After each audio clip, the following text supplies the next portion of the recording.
In the haze of cigarette smoke and feedback hum, where guitar strings bite back and the blues don't apologize, Billy Gibbons built something more than a career.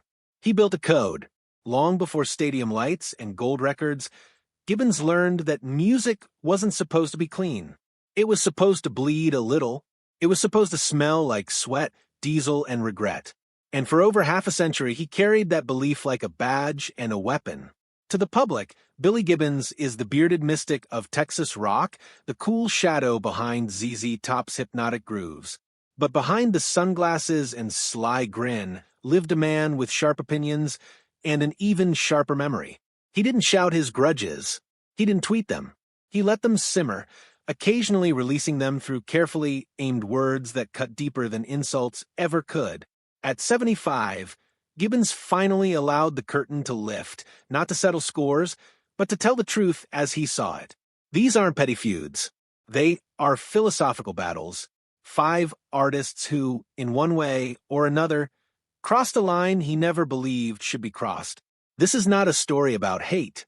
It's a story about authenticity and what happens when someone threatens the soul of the blues. 5. Garth Brooks, When Polish Replaced Pain. For Billy Gibbons, the blues wasn't a genre. It was a rite of passage. You earned it by playing for rooms that didn't care if you lived or died, by staying up past last call, by learning heartbreak the hard way. It was never meant to be borrowed, and it was never meant to be sold shiny.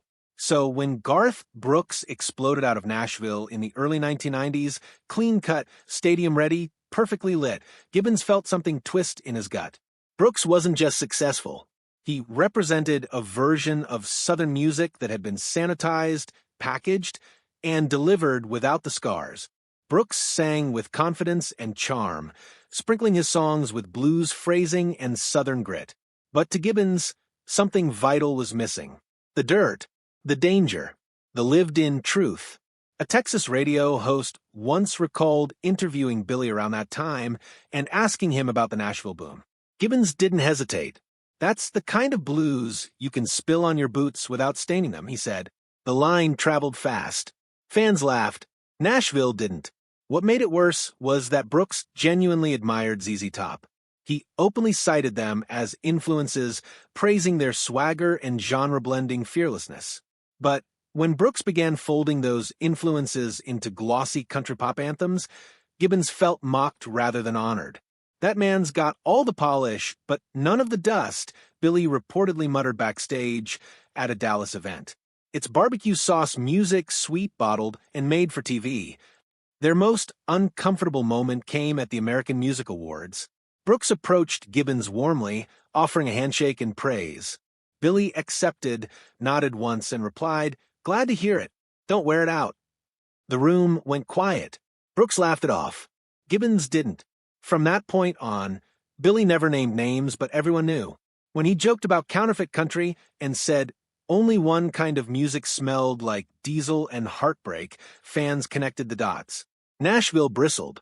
The divide grew wider. To Gibbons, Brooks symbolized an industry that valued perfection over passion. Light shows over tone. Shine over grit. The blues aren't supposed to sparkle, Billy once said. If they do, someone's selling them, not playing them. When Brooks later flirted with the idea of a roots blues project, Gibbons declined to comment publicly.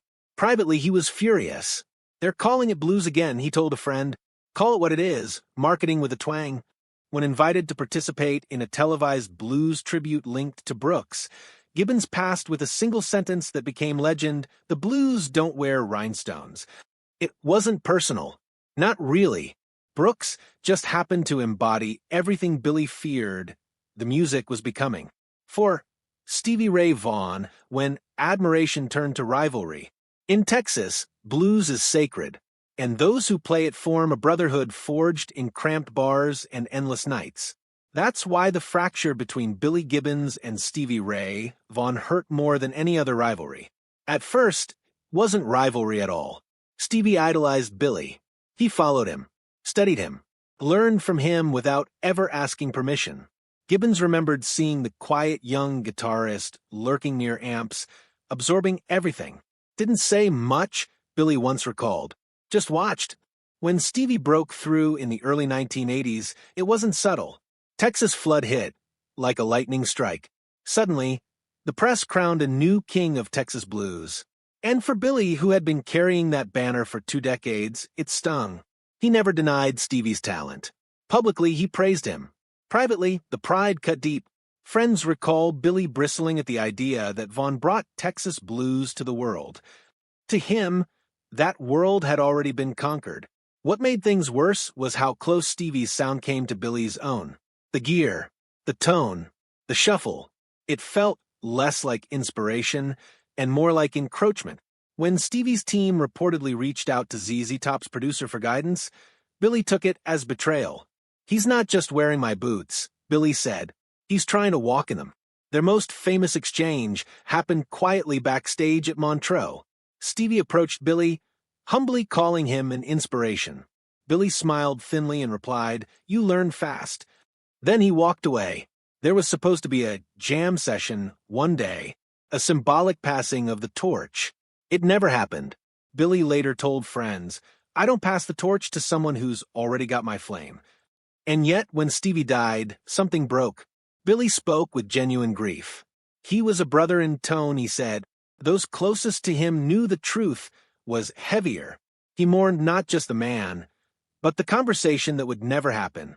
In later years, Billy slipped Stevie's licks into his solos, quiet tributes hidden in the noise. He never hated him. He hated what pride had stolen from them both. 3. Ronnie Van Zant, when brotherhood became competition. On paper, ZZ Top and Lynyrd Skynyrd should have been allies. Same Southern roots. Same rebellion. Same whiskey-soaked swagger. But the road doesn't care about paper. When they toured together in the mid-1970s, the clash was immediate. Billy ran a tight ship. Ronnie thrived in chaos. Late arrivals. Missed rehearsals. Loud opinions. Billy tolerated a lot, but not disrespect. The breaking point came during a rehearsal when Skynyrd's gear overtook the stage. Ronnie made a sarcastic remark about Texas blues. Billy smiled and shot back, then tried playing it in tune. From then on, it was war, quiet, competitive, and relentless. Longer solos, louder amps, on-stage jabs disguised as jokes. In Atlanta, Ronnie took a swipe at Hollywood cowboys. Billy responded backstage with a whisper, "He's selling beer, not music." When Skynyrd took over the headlining slot in Jacksonville and ran long, Billy unplugged his guitar and walked straight to the bus. ZZ Top left the tour the next day. Billy later summed it up perfectly. Sometimes you jam with brothers, sometimes with bandits. 2. Kid Rock, when image replaced story. By the time Kid Rock rose to fame, Billy Gibbons had seen every trend imaginable. None bothered him like this. Kid Rock wore the symbols, the flags, the hats, the attitude. But to Billy, the story wasn't there. The suffering hadn't happened. The fire hadn't been built. Kid Rock praised ZZ Top endlessly. Billy wasn't flattered. He felt copied. "He's got the look," Billy said, "not the life." Their tension played out in clipped exchanges and silent dismissals. When Kid Rock suggested a collaboration, Billy replied, "Dogs don't bark with echoes." As Kid Rock leaned into outlaw imagery and Southern blues aesthetics, Billy's patience snapped. "He's selling barbecue," he said, without lighting the fire. Their final clash came during a charity jam. Kid Rock dominated the mic. Billy stopped playing and walked off. Later he whispered, "That's karaoke with an accent." He never explained further. He didn't need to. 1. Eric Clapton, when two philosophies collided. Eric Clapton and Billy Gibbons respected each other. That made the tension worse. Clapton was refined, scholarly, careful.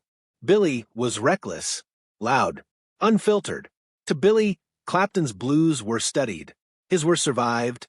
Their early encounters were polite until one joke about distortion froze the air. "Enough to make it real," Billy replied. Their infamous jam session ended abruptly when Billy's tone exploded through the room. Clapton reportedly muttered about too much fuzz. Billy never responded publicly, but he didn't forget. "The blues aren't museum pieces," Billy once said. "They spill drinks." When invited to Clapton's Elegant Blues concerts, Billy declined. There's no use turning blues into ballroom music. They never reconciled. They didn't need to. Both knew the truth. Final reflection. Billy Gibbons didn't hate these artists. He feared what they represented. A future where blues became safe, clean, comfortable. His grudges weren't personal. They were protective, because for Billy Gibbons, the blues were never about perfection. They were about truth, and truth, like the blues, was never meant to be easy. Which rivalry surprised you the most?